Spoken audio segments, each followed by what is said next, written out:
बिस्मिल्लाहिर्रहमानिर्रहीम। अस्सलाम वालेकुम स्टूडेंट्स, मैं हूं हसन फरीद, आपका फिजिक्स टीचर।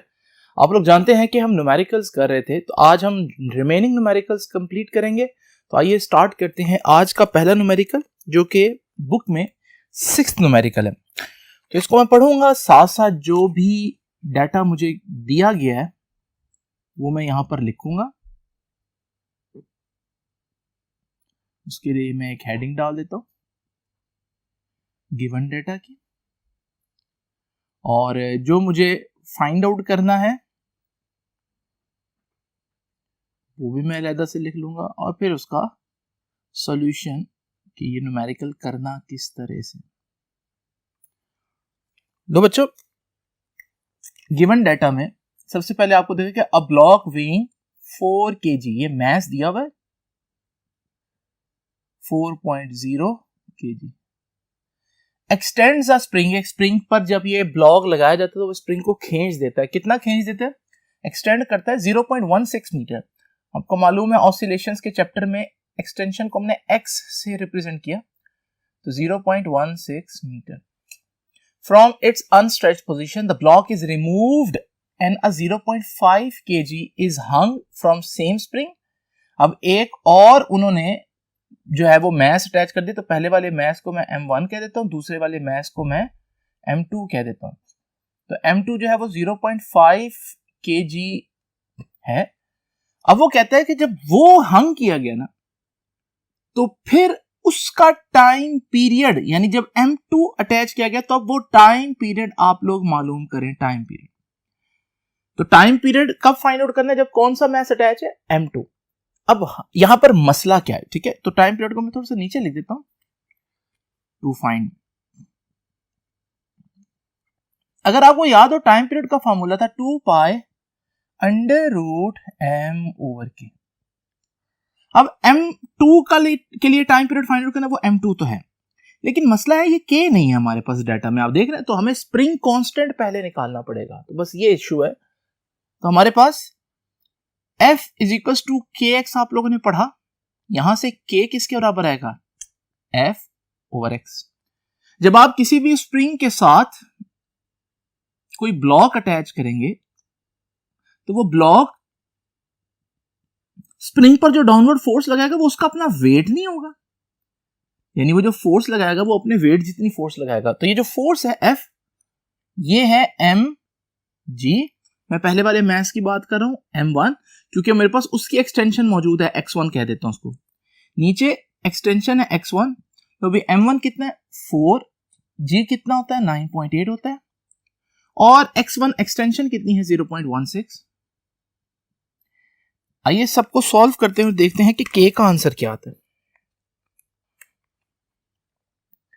k का आंसर है 245 न्यूटन पर मीटर। ठीक है जी, तो ये हमारे पास k की वैल्यू आ गई। अब हम टाइम पीरियड फाइंड आउट कर लेते हैं। तो टाइम पीरियड का फॉर्मूला था t = 2 pi under root m over k।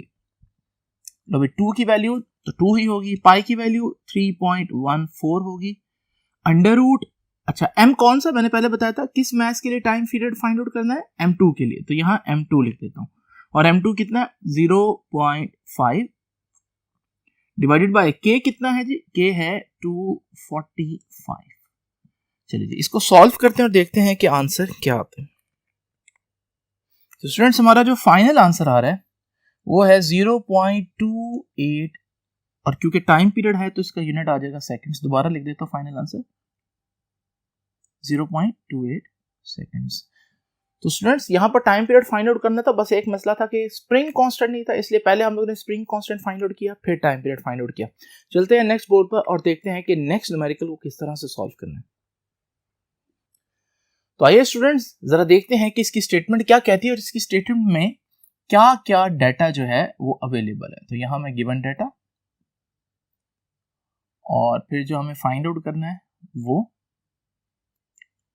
और फिर हमने जिस तरह से इसको सॉल्व करना है वो पूरा सॉल्यूशन। तो सबसे पहले देखिए जी, गिवन डाटा कहता what should be the length. क्या पूछ रहा है? लेंथ कितनी होगी। तो फाइंड आउट में, टू फाइंड में लिख दें कि लेंथ मालूम करनी है of simple pendulum whose time period is 1 second, जबकि उसका टाइम पीरियड दिया हुआ है 1 सेकंड। अच्छा वो ना भी दे तो आपको पता है जी की वैल्यू तो 9.8 होगी, इसमें तो कोई मसला नहीं। कहता है व्हाट इज इट्स फ्रीक्वेंसी। अच्छा दूसरी बात भी पूछ रहा है, फ्रीक्वेंसी कितनी है। तो पहले लेंथ फाइंड आउट करते हैं, फिर फ्रीक्वेंसी फाइंड आउट कर लेते हैं। आपको मालूम है टाइम पीरियड का फॉर्मूला होता है t is equal to 2 pi under root l over g. ठीक है, ये है टाइम पीरियड का फॉर्मूला। हमें फाइंड आउट क्या करना है, गौर से देखें, लेंथ। और लेंथ तो अंडर रूट के अंदर है, तो हम एक काम करते हैं, अंडर रूट को खत्म करने के लिए दोनों तरफ स्क्वायर लेते हैं। जब हम दोनों तरफ स्क्वायर लेंगे तो टी का स्क्वायर टी स्क्वायर हो जाएगा। इधर जब स्क्वायर लेंगे, मैं लिख देता हूँ यूं करके कि दोनों तरफ हम स्क्वायर ले रहे हैं, ये टी का स्क्वायर आ गया। 2 का स्क्वायर कितना आएगा 4, पाई का स्क्वायर पाई स्क्वायर, और अंडर रूट के ऊपर जब स्क्वायर आएगा तो वो कैंसिल हो जाएगा, सिर्फ एल ओवर जी रह जाएगा। अब हमें लेंथ फाइंड आउट करनी है, लेंथ को इधर रखते हैं, ये जी उधर जाकर टी के स्क्वायर से मल्टीप्लाई हो जाएगा, और ये 4 पाई स्क्वायर जो इधर मल्टीप्लाई हो रहा है उधर जाकर डिवाइड हो जाएगा। तो ये हमारे पास कोई नहीं है। अब ये सारे वेरिएबल्स हमारे पास मौजूद हैं, तो इनकी वैल्यू पुट करते हैं। जी की वैल्यू 9.8 थी, टाइम पीरियड उसने बोला 1 सेकेंड, तो टाइम पीरियड का स्क्वायर आना है तो 1 का स्क्वायर डिवाइडेड बाय 4 और साथ पाई का स्क्वायर, पाई की वैल्यू 3.14 होती है और साथ उसका स्क्वायर। चलिए जी इसको सॉल्व करते हैं, तो हमारे पास इस पेंडुलम की लेंथ आ जाएगी। तो ये आंसर हमारा आएगा लेंथ का 0.248 मीटर्स, जिसको हम राउंड ऑफ करके लिख सकते हैं 0.25 मीटर्स। अच्छा जी, लेंथ तो हम लोगों ने फाइंड आउट कर ली। अब हमारे पास दूसरी चीज जो फाइंड आउट करनी है वो है फ्रीक्वेंसी। अच्छा ये बहुत आसान है, क्योंकि आप लोग जानते हैं कि frequency is the reciprocal of time. ऐसी है ना, फ्रीक्वेंसी टाइम पीरियड का जो रेसिप्रोकल होता है। तो अगर टाइम पीरियड 1 है तो उसका रेसिप्रोकल भी 1 ही बनेगा ना, क्योंकि अगर मैं टी की जगह 1 पुट कर दूं तो 1/1 स्टिल 1 आएगा, और साथ फ्रीक्वेंसी का यूनिट लगा दें जो कि हर्ट्ज होता है, तो ये हमारे पास बड़ी आसानी से फ्रीक्वेंसी भी आ जाएगी। चलते हैं नेक्स्ट बोर्ड पर और देखते हैं कि 8th शॉर्ट क्वेश्चन जो है, तो देखते हैं कि 8th न्यूमेरिकल को किस तरह से सॉल्व करना है। स्टूडेंट्स इसकी स्टेटमेंट पढ़ते हैं।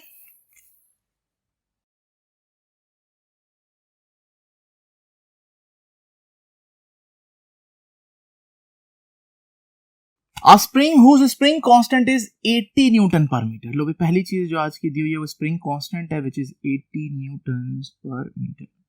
Vertically support a mass of 1 kg। लो भाई मास भी आ गया, मास है 1 kg। is at rest position, find the distance by which the mass must pull down so that on being released it may pass the mean position with velocity of 1 meter per second।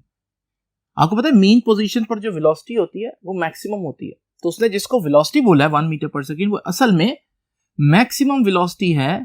ठीक है, तो V max कह सकते हैं इसको, या we not कह सकते हैं इसको, 1 मीटर पर सेकेंड।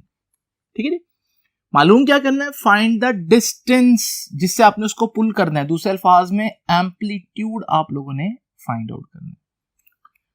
अब देखें वो कौन सा फार्मूला है जिसमें ये सारी चीजें फिट होती हैं। तो आप लोगों को याद होगा जब हम लोगों ने सिंपल हार्मोनिक मोशन में इंस्टेंटेनियस वेलोसिटी का आर्टिकल पढ़ा था और हॉरिजॉन्टल मास स्प्रिंग सिस्टम का आर्टिकल पढ़ा था, तो उसके अंदर मैंने आपको बताया था एक रिलेशन, और वो ये रिलेशन ये था कि जो मैक्सिमम वेलोसिटी होती है ना मास स्प्रिंग सिस्टम की, वो किसके बराबर होती है, वो x0 under root k over m के बराबर होती है।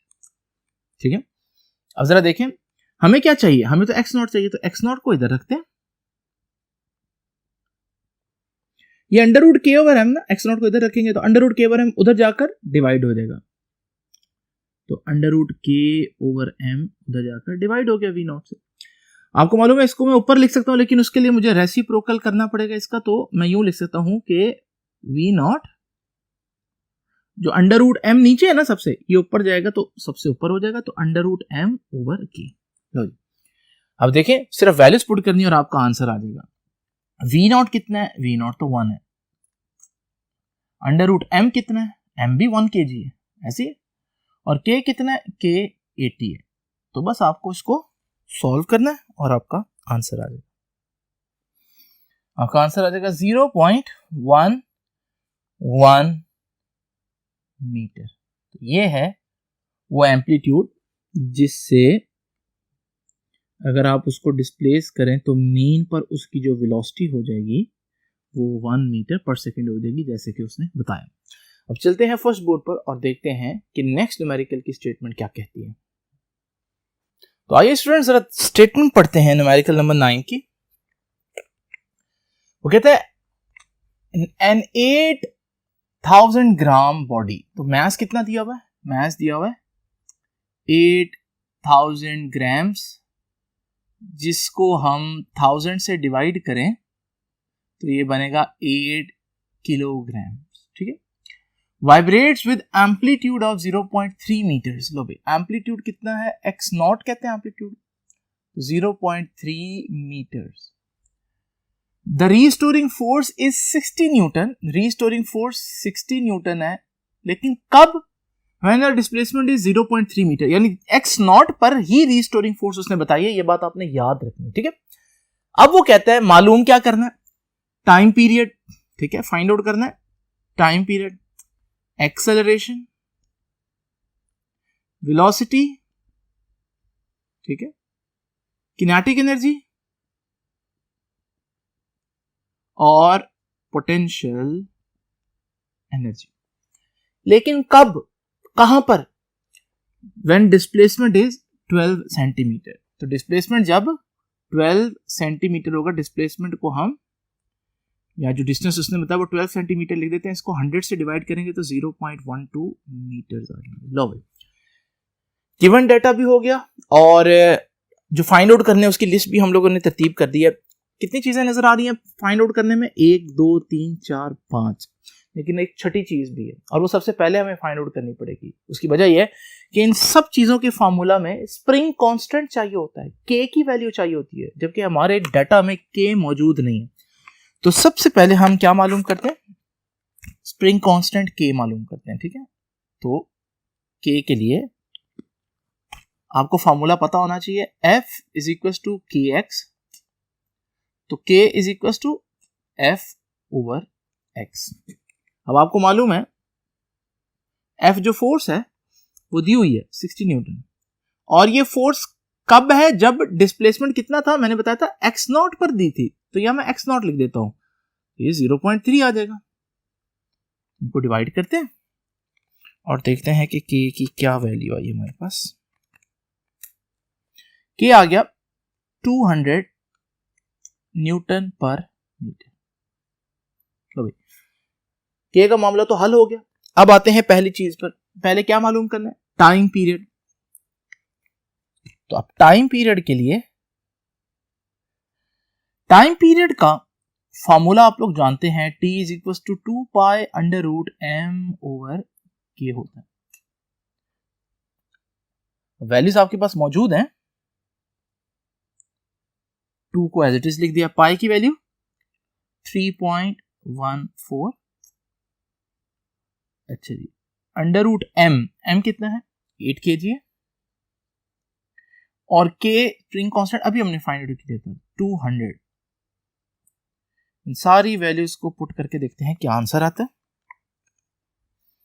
तो टाइम पीरियड आया 1.256 सेकेंड्स, जिसको हम 1.3 सेकेंड्स भी लिख सकते हैं राउंड ऑफ। लो जी, टाइम पीरियड भी आ गया। अब चलते हैं, देखते हैं जो जो हो रही है ना, मैं उसको सॉल्व करता जाता हूं साथ साथ। तो टाइम पीरियड हो गया।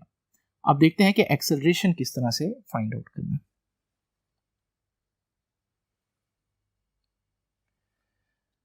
तो बच्चों एक्सेलरेशन के लिए अब हम एक्सेलरेशन फाइंड आउट करना है। एक्सेलरेशन के लिए जो फॉर्मूला है वो भी आप लोग जानते हैं, A is equal to omega square x, और बल्कि यहां पर नेगेटिव साइन भी आता है, A is equal to minus omega square x. अब आप कहेंगे सर ओमेगा तो है नहीं, लेकिन आप लोगों को मालूम है कि ये हम लोगों ने पढ़ा, omega under root K over M के बराबर होता है, ठीक है। ओमेगा जो है वो under root k over M के बराबर होता है। तो हम यहां पर एक्सेलरेशन फाइंड आउट करते हैं। जब मैं ओमेगा की वैल्यू पुट करता हूं minus as it is, omega की जगह under root k over m, लेकिन उसका स्क्वायर भी तो आएगा और साथ एक्स, ये स्क्वायर अंडर रूट से कैंसिल हो जाएगा, तो हमारे पास फाइनल आंसर आएगा माइनस के ओवर एम, क्योंकि अंडर रूट कैंसिल हो गया, और साथ एक्स। ये सारी वैल्यूज हमारे पास मौजूद हैं, तो ये वैल्यूज पुट करते हैं। माइनस एज इट इज, के की वैल्यू ये हमने निकाली 200, मैस 8 kg। अच्छा, x मैंने आपको बताया था कि इन सारी चीजों को फाइंड आउट करने के लिए जो x की वैल्यू हमने लेनी वो 0.12 मीटर है। तो ये एक्सेलरेशन आया -3 मीटर पर सेकेंड स्क्वायर। अब स्टूडेंट्स, मैं यहां एक्सेलरेशन को भी टिक कर देता हूं ताकि पता चल जाए कि एक्सेलरेशन भी हम लोगों ने फाइंड आउट कर लिया। अब चलते हैं नेक्स्ट चीज पर, जो कि है speed of simple harmonic body. तो अब जरा देखिए, स्पीड का जो फॉर्मूला है हमारे पास, वो फॉर्मूला है v = omega under root x not square minus x square.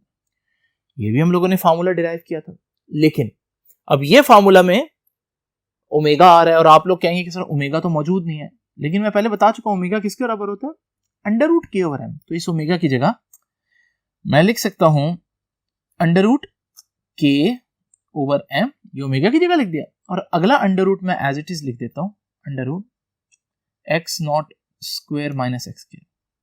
Low ji, value put करते हैं। के की वैल्यू कितनी है, के की वैल्यू 200 फाइंड आउट की थी, मैस 8 है, मैस की जगह 8 पुट कर देते हैं। एक्स नॉट कितना है 0.3, और उसका स्क्वायर माइनस एक्स कितना है और उसका भी स्क्वायर लेना है, तो एक्स तो है 0.12 और उसका भी स्क्वायर। चलिए, इसका अलग आंसर लिख देता हूं, इसका अलग आंसर लिख देता हूं, फिर मल्टीप्लाई कर लेंगे। अंडर रूट 200/8 का आंसर देखते हैं।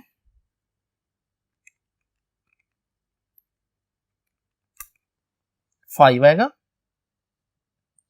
इसका आंसर 5 आएगा। इसका आंसर देखते हैं, इसका आंसर आता है 0.274, ठीक है, 275 कर देते हैं राउंड ऑफ करके। अब इनको मल्टीप्लाई कर देते हैं, तो हमारे पास स्पीड आएगी 1.37 मीटर पर सेकेंड। तो स्टूडेंट्स, अब हम लोगों ने स्पीड फाइंड आउट कर ली, तो मैं स्पीड पर भी टिक कर देता हूं। अब देखते हैं कि किनेटिक एनर्जी किस तरह से फाइंड आउट करनी है। तो अब हम किनेटिक एनर्जी की बात करेंगे। स्टूडेंट्स, किनेटिक एनर्जी का फार्मूला मास स्प्रिंग सिस्टम के लिए एक और हम लोगों ने डिराइव किया था, लेकिन क्योंकि हमारे पास पिछले स्टेप में स्पीड आ चुकी है, तो स्पीड से किनेटिक एनर्जी निकालना बहुत आसान है। तो इसलिए हम किनेटिक एनर्जी का वही फार्मूला इस्तेमाल करेंगे जो हम हमेशा से करते हैं, हाफ एम वी स्क्वायर। लो भाई, half as it is, m mass है, मैस 8 kg, और साथ स्पीड का स्क्वायर है, स्पीड अभी 1.37 मैंने फाइंड आउट किया है, और उसका स्क्वायर। तो देखते हैं किनेटिक एनर्जी कितनी आएगी।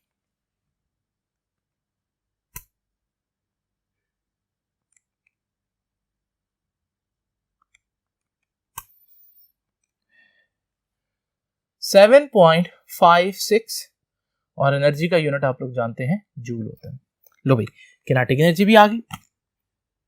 अब हमारे पास रह गई पोटेंशियल एनर्जी। पोटेंशियल एनर्जी अब कैसे फाइंड आउट करनी है, उसके लिए हमारे पास पोटेंशियल एनर्जी का जो फॉर्मूला स्प्रिंग्स के लिए हम लोगों ने फाइंड आउट किया था, वही मैं लिखूंगा, और वो था potential energy of horizontal mass spring system is equal to half k x square. अभी हाफ के की वैल्यू के की वैल्यू 200 है, हम लोगों ने फाइंड आउट किया, ठीक है। साथ एक्स का स्क्वायर है, एक्स कितना है 0.12 और 0.12 का स्क्वायर। लो भाई अब जरा देखिए, तो स्टूडेंट्स पोटेंशियल एनर्जी हमारे पास आई 1.44 जूल्स, और यूं हमने लास्ट चीज जो हमें फाइंड आउट करनी थी पोटेंशियल एनर्जी वो भी मालूम कर ली। दिखने में ये क्वेश्चन लेंथी है, लेकिन मैं इसको मुश्किल नहीं कहता, क्योंकि अगर आप हर पार्ट को देखें तो हर पार्ट जो है वो अपने फार्मूला से बड़ी सिंपल वे में सॉल्व हो जाता है। तो सिर्फ इसके जो पार्ट्स थे वो ज्यादा थे, इस वजह से ये लेंथी हो गया, लेकिन वैसे बहुत आसान है, सीधा सीधा फार्मूला ही लग रहा है। अब चलते हैं लास्ट न्यूमेरिकल की तरफ और देखते हैं कि उसकी स्टेटमेंट क्या कहती है। आइए स्टूडेंट जरा देखते हैं कि इसकी स्टेटमेंट क्या कहती है।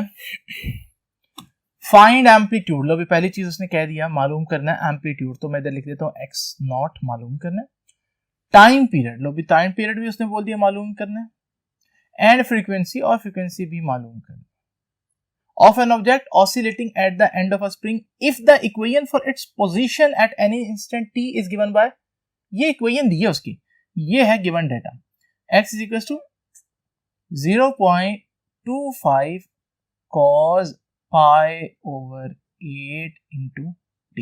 अच्छा, ये हमें उसने गिवन डेटा दिया हुआ है। आपको मालूम है जो स्टैंडर्ड इक्वेशन है वो हमें मालूम है, चाहे वो बताए या ना बताए, तो वो भी मैं गिवन डेटा में लिख देता हूं।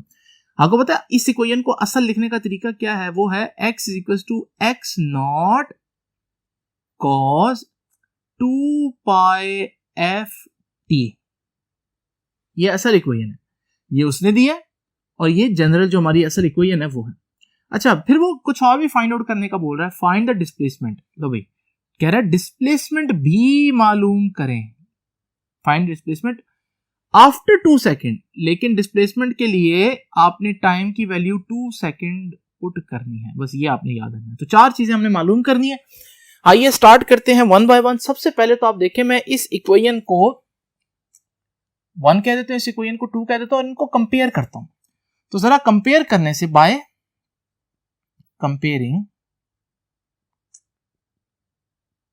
1 and 2, 1 और 2 को कंपेयर करने से आप देख रहे हैं x की जगह x आ रहा है, cos की जगह cos आ रहा है, तो फिर cos से पहले यहां x नॉट है, तो यहां पर cos से पहले ये जो होगा ये भी तो x नॉट ही होगा। तो मैं कंपेयर करके कह सकता हूं कि जो x नॉट है ये 0.25 है। लो, तो मेरे पास एम्पलीट्यूड तो आ गया सिर्फ कंपेयर करने से, ठीक है। अच्छा जी, फिर हम इस कंपेयरिंग को मजीद आगे लेकर चलते हैं। जरा देखें, अगर आप देखें यहां cos है, cos है, यहां t है, t है, तो फिर यहां जो ब्रैकेट है वो यहां वाली ब्रैकेट के बराबर होनी चाहिए। यहां ब्रैकेट क्या है 2 पाई f, ऊपर ब्रैकेट क्या है पाई ओवर 8। पाई पाई से कैंसिल हो जाएगा, ये 2 तो जाकर 8 से मल्टीप्लाई होगा नीचे, तो ये बन जाएगा 16। तो फ्रीक्वेंसी कितनी आ गई 1/16 हर्ट्ज। तो यूं हम लोगों ने फ्रीक्वेंसी भी फाइंड आउट कर ली। अब टाइम पीरियड, भाई टाइम पीरियड का तो मसला ही कोई नहीं, क्योंकि टाइम पीरियड फ्रीक्वेंसी का रेसिप्रोकल होता है। टाइम पीरियड तो फ्रीक्वेंसी का रेसिप्रोकल है। अगर फ्रीक्वेंसी 1/16 है तो टाइम पीरियड 16 होगा, उसका रेसिप्रोकल।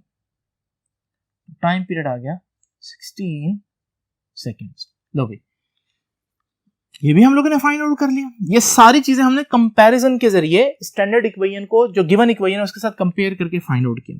अब वो कहता है x मालूम करना है अगर टाइम पीरियड 2 सेकेंड्स हो, ठीक है। तो ये जो ऊपर इक्वेशन लिखी हुई है ये वाली equation, x is equal to 0.25 cos pi by 8 into t। अब आपने क्या करना है, t की वैल्यू 2 पुट करनी है, तो आपके पास x निकालना है। ये चीज वो पूछा है, तो x is equal to 0.25 as it is, cos as it is, t की जगह आप पुट कर दें 2 सेकेंड्स, क्योंकि वो 2 बोल रहे हैं, ये कैंसिल हो जाएगा, तो ये हमारे पास बन जाएगा cos पाई बाय 4। आपको पता है पाई बाय 4 रेडियंस असल में 45 डिग्री होता है। तो इसकी जगह मैं आपकी आसानी के लिए 45 डिग्री भी लिख सकता हूं। अब इसको सॉल्व करते हैं।